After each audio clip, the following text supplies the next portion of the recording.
Assalamualaikum warahmatullahi wabarakatuh. Bagaimana kabar kalian hari ini?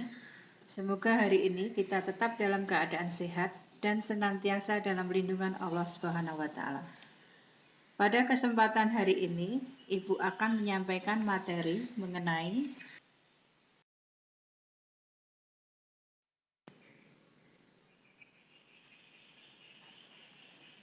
pokok bahasan hakikat bangsa dan negara.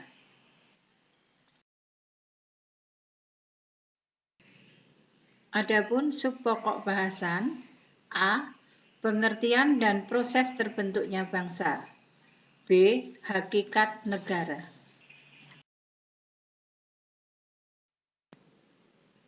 Kita mulai dari pengertian dan proses terbentuknya bangsa. 1.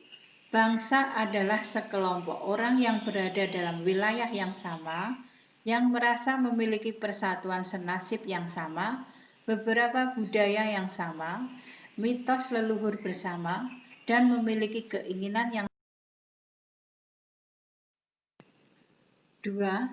Unsur pembentukan bangsa terdiri atas.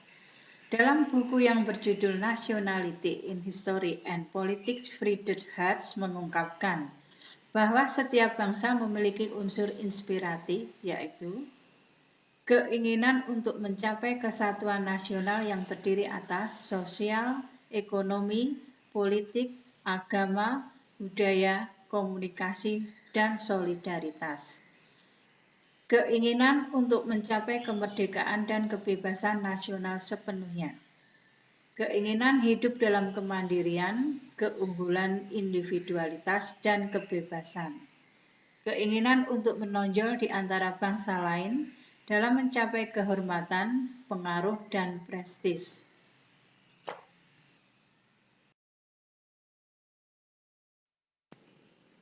Tiga. Faktor pembentukan bangsa.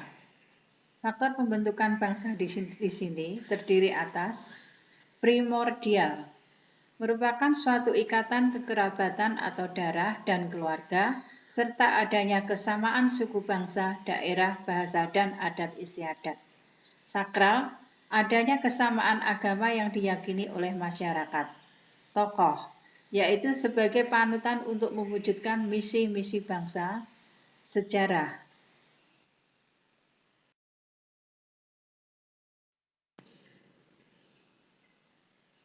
Selanjutnya, Bhinneka Tunggal Ika, kesadaran masyarakat mengenai pentingnya persamaan walau terdapat perbedaan.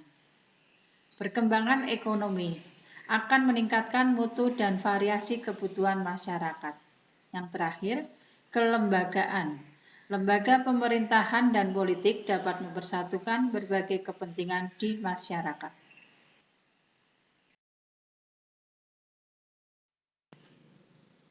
Subpokok bahasan selanjutnya, hakikat negara. Pengertian negara. Negara dalam bahasa Inggrisnya adalah state. Dalam bahasa Belanda dan Jerman, staat. Menurut Raden Djoko Sutomo, negara adalah suatu organisasi manusia atau kumpulan manusia yang berada di bawah suatu pemerintahan yang sama.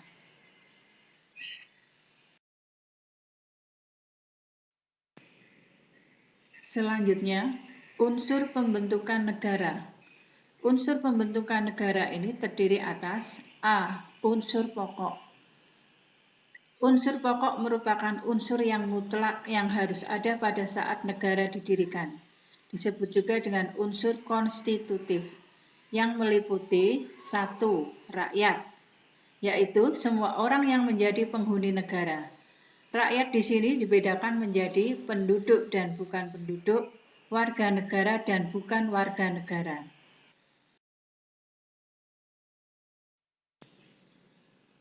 2. Wilayah atau daerah, yaitu suatu ruang tempat warga negara atau penduduk negara yang bersangkutan hidup serta menjalankan aktivitasnya. Wilayah di sini meliputi daratan, perairan, udara, dan wilayah ekstrateritorial. Untuk wilayah ekstrateritorial adalah wilayah suatu negara yang berada di luar wilayah negara itu. Contohnya, kantor kedutaan besar suatu negara di negara lain. 3. Pemerintahan yang berdaulat. Negara memiliki suatu perangkat untuk menyelenggarakan tugas kenegaraan. Perangkat negara ini disebut dengan pemerintah.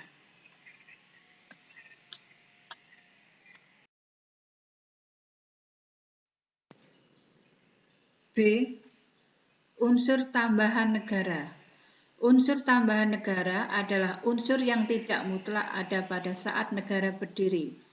Unsur tambahan ini biasa disebut dengan unsur deklaratif, yang terdiri atas 1. Pengakuan de facto, yaitu pengakuan berdasarkan kenyataan yang ada atau fakta yang sungguh-sungguh nyata tentang berdirinya suatu negara. 2.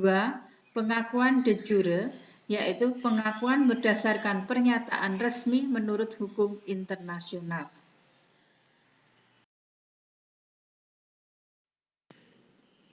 Yang keempat, tujuan negara. Tujuan negara merupakan pedoman atau arah bagi penyelenggara negara untuk menjalankan pemerintahannya. Dengan demikian, tiap negara tentu harus memiliki tujuan. Dan yang terakhir, 5. Ciri-ciri negara. Ciri-ciri negara meliputi 1. Alat yang memaksa. Di sini tidak boleh ada organisasi atau manusia yang bertentangan dengan peraturan atau undang-undang negara. 2. Alat-alat atau tata tertib yang memaksa, yaitu yang meliputi peraturan perundang-undangan yang mengikat dan memaksa. 3. Top organization, artinya dibandingkan dengan organisasi lainnya, negara dipandang paling tinggi dan lebih baik bentuk dan kekuasaannya. Tujuan organisasinya, undang-undang dasarnya, maupun jumlah anggotanya.